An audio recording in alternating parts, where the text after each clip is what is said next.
यवतमाळ जलवाहिनी प्रकल्पातील अनियमिततेप्रकरणी मुंबई उच्च न्यायालयाच्या नागपूर खंडपीठानं राज्य शासनाला धारेवर धरत नेमकी काय कारवाई करण्यात आली अशी विचारणा केली आहे।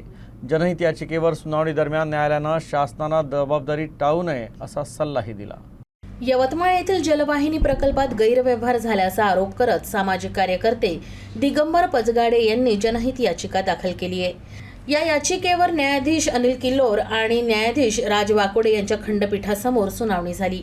यावेळी न्यायालयीन मित्र ॲडव्होकेट फिरदौस मिर्झा यांनी प्रकल्पातील निधी गैरवापराचा मुद्दा उपस्थित केला। सुनावणीत प्रकल्पाला 6 वर्षांचा विलंब झाल्याचं तसंच ज्यांना कंत्राट देण्यात आलं नव्हतं अशा संस्थेला कामं पूर्ण करण्याचे निर्देश दिल्याचं समोर आलं।